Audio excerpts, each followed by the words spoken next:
Hey folks, thanks for joining me. Thinking today about inadequacy. Inadequate, that feeling that can be so fucking overwhelming. Where does it come from? Where did it start? Where did it start for you? You ever wondered that? I mean, I often think about where did certain feelings start. I believe that there is no such thing as a new feeling. There's an old feeling that gets reignited by some situation, something brought it up. So inadequacy is not new.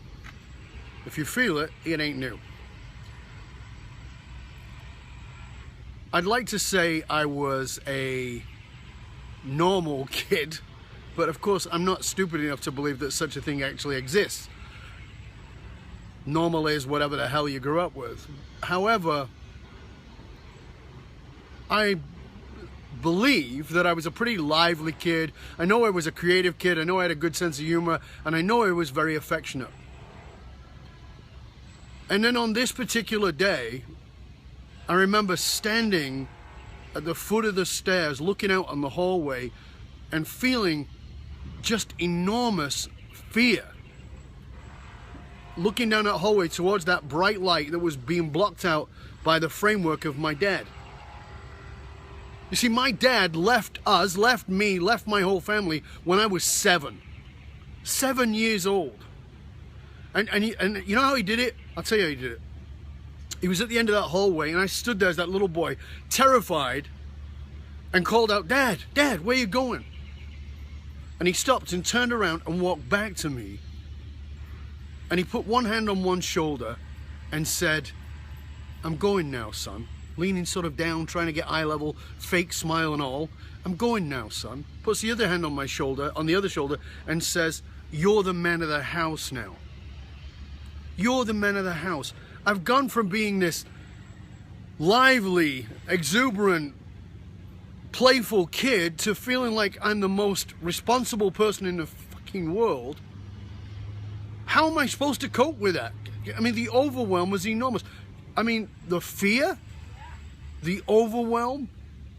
And in that moment, I had this sense that who I was in that playful, creative, affectionate, that wasn't good enough. That was going to be inadequate for this job. This job of being parent to my older siblings, to being the person responsible for bringing my mom out of her depression, out of her devastation. It was my job. And I was inadequate for that job. And I remember feeling so overwhelmed that I couldn't even feel sad. It took me years and years and years to remember that. I actually blocked that out because it was just too damn painful. But when I did get it, I remembered how numb I had gone in that moment, how I suddenly had just shut myself off from feelings that it wasn't allowed. Because those feelings were inadequate, what was needed was for me to be this caregiver, this white knight who was going to save everybody. And I lived my entire freaking life that way. I lived my life being the white knight, looking for people to save, looking for things to fix. Can't possibly imagine how I ended up as a therapist when I started out. Can you? Shocking, I know. Because I took it on. We took it on as a way of being. That was the birthplace of inadequacy. That was the birthplace of believing that I was inadequate. How could I have been even possibly adequate? How could any child of 7 possibly be adequate?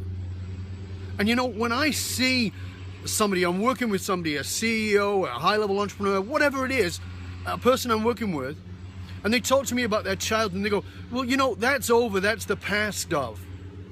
Excuse me? The past? Listen, mate, the past is leaking all over your present. There is no new feelings. It's something that's not cleared from the past. And I'll be honest with you, I get kind of pissed off with those people because they show such little little compassion for the kid they were.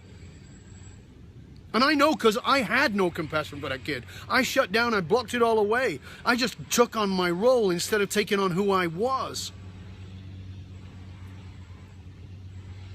I took on something else that I felt like I was supposed to be, rather than the truth of who I actually am. So I took on this heady, get things done, take charge kind of guy at 7. And I lived my life that way while still trying to find people to save. But that's not who I am. Who I am is affectionate, creative, loving, all those things that I was before my father knighted me as the man of the house. But I couldn't grasp that back until I got compassion for the kid that I was, and what it must have been like for that kid, that part of me, struggling to cope. So in that moment, I was certainly feeling inadequate, and in truth, I was inadequate. And sometimes it's appropriate to be inadequate. And it was appropriate to be inadequate. Now, did I have to step up into that? Yeah. Was it appropriate? No. Was I adequate? Absolutely not. But if I carry that belief with me that I'm inadequate, then I project that, I put that on everything that's in front of me. When I'm presented with a challenge, when I'm presented with something that asks me to be a bit more, it's very easy for that feeling to get triggered in me now as a 58-year-old man, 51 years after that initial feeling of being inadequate. I go back to that feeling. It doesn't go away, folks. I know lots of you like to look at people like me and go, oh, you've got it all together. You got your poo in a pile. That it's all done for you. There is no end, folks. It comes back. And when that feeling comes back, I get an opportunity to go down that fucking road and feel sorry for myself and feel inadequate, or do something else. And it comes up, and it sometimes comes up really strong. I won't deny that. I want you to look at, for yourself, just take a look at where you need to have some compassion for the kid you were, for the situations you were put in. And instead of saying, well, you know, it's the past, so it's gone, or instead of having compassion for you when you were a kid, having compassion for your parents, come on. You go, well, you know, it was the time, it was that kind of era when parents did that. Bull fucking shit. I'm sorry.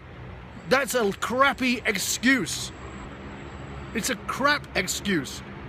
Give it up. Stop having compassion for them and have some compassion for yourself. Yeah, it was a different era, and maybe they didn't know any better, but so what?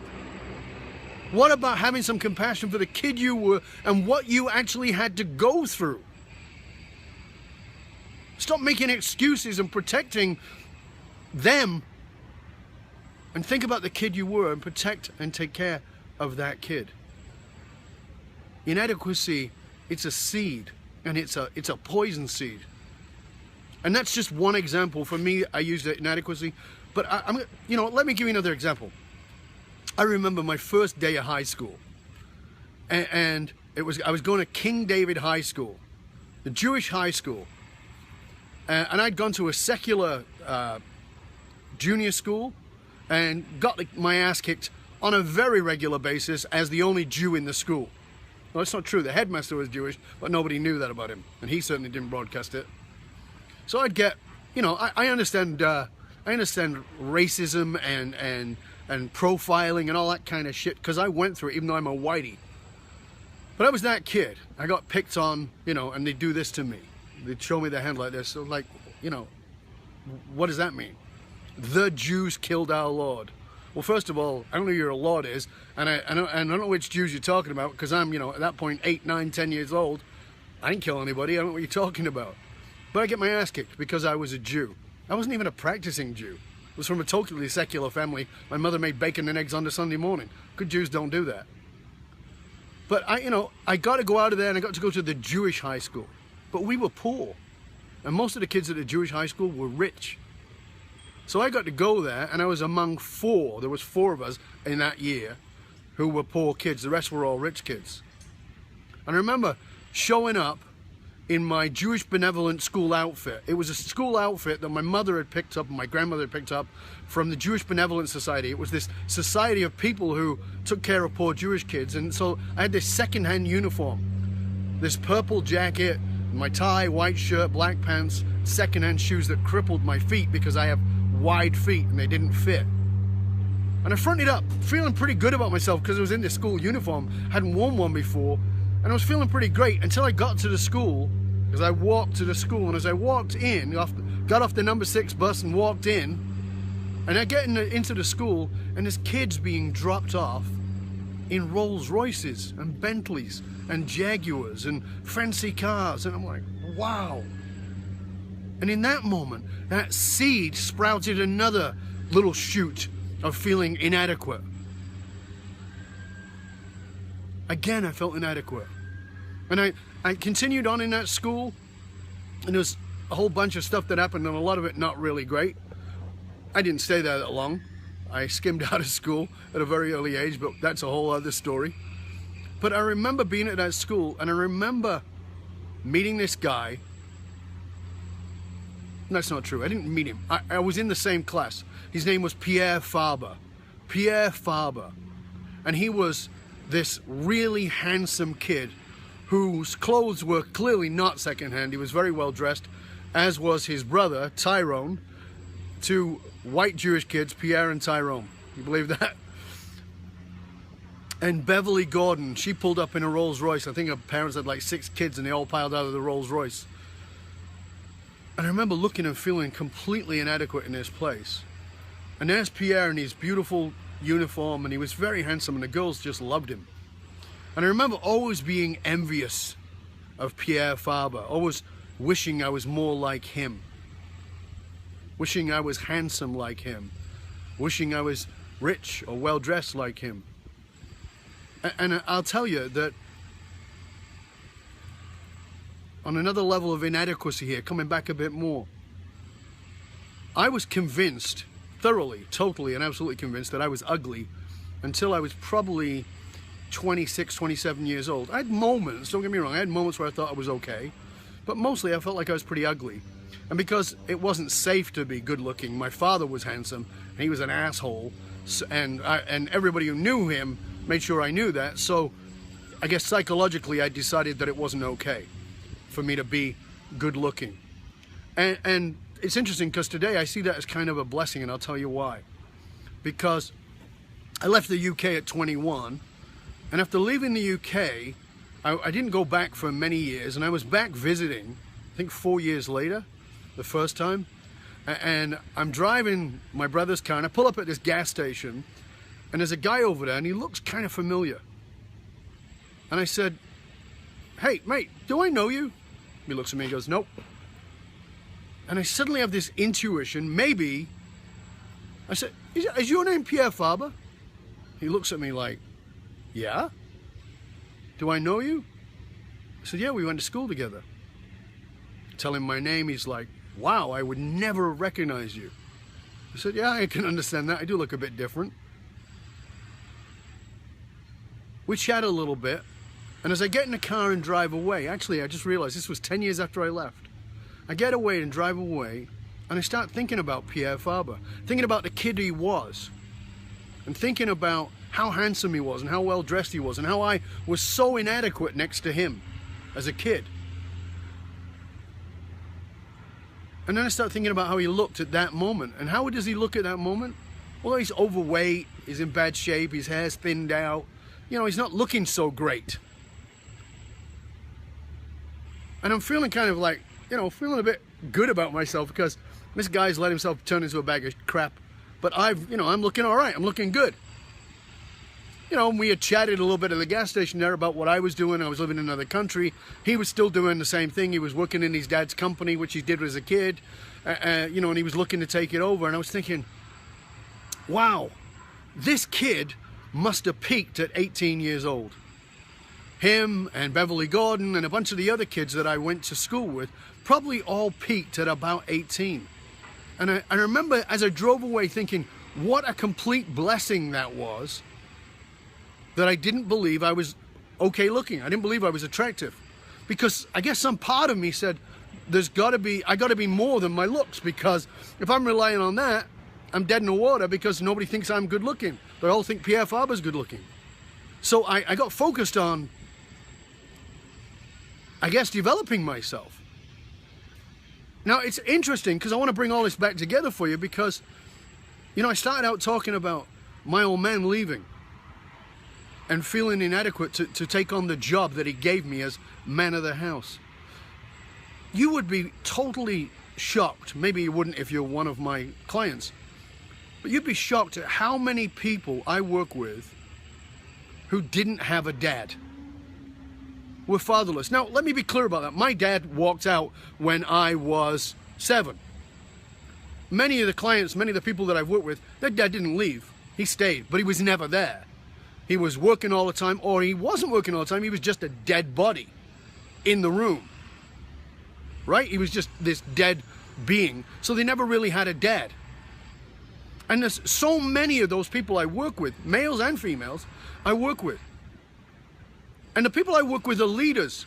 And I think that this is a really powerful lesson for us as leaders. And I'll tell you why. Because we didn't have, even in the old school of thinking that the male was the leader, we didn't have a leader. We didn't have somebody to tell us what it meant to lead, so we made it up. And as a result, maybe we made it up a bit better. Maybe we didn't follow the old model so well. Maybe we decided on a brand new model. And I find it really fascinating that many of the people I work with do feel slightly inadequate. Now, they're highly successful. They're doing amazing things in the world, but they have that undercurrent, that seed of feeling slightly inadequate. I think that that's your gift. I think that that's my gift. I didn't realize that, but that is what brings us together. It's that desire to be something better, to step up our game to the next level. That is what I'm talking about. That the inadequacy becomes the gift. So as a result of not having somebody to show me how to be a leader, I got to design leadership for me. I got to design what it meant. And I learned a lot of that from a lot of women that were around me, but that's a whole other story. But I want to put it to you to take a look at the seeds of inadequacy that you might have been carrying around. And when they come up, and they'll sprout, and they do, remember, it doesn't go away. Take a look at maybe what the gift is. It's really interesting. I'm going to challenge you, because I always sign off with, stay curious, my friends, stay curious, right? I'm going to challenge you to get curious about your own seeds of inadequacy and how they may have given you the seeds of your greatness. Now, I'm online here. There's a bunch of you on here, and it's so great to see you all. I want to say that to you. Thank you all for joining me. It's lovely to see you all here with me. And if you want to put something forward on here, you want to talk to me right now while I'm live, you can do that. I've actually blocked this time to come out and chat with you all.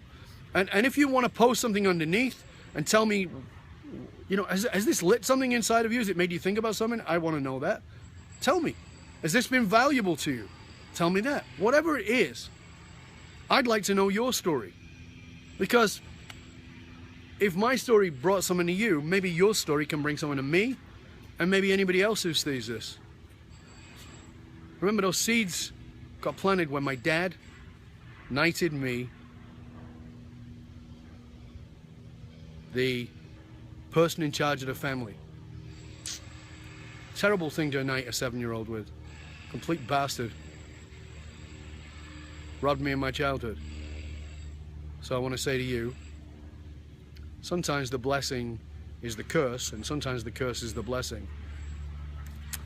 And it took me a long, long time to realize that. Thank you for joining me. Thanks for being here with me. I really appreciate you joining in, putting all your great notes in and writing on the side there, and your comments. I love it. I appreciate it.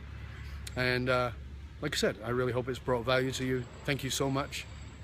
As always, Dove Baron, Full Monty Leadership. And as always, stay curious, my friends. Stay curious. This time about the seeds of your own inadequacy and how they may be helping you become a better leader. Till next time, thank you. Dove Baron at fullmontyleadership.com.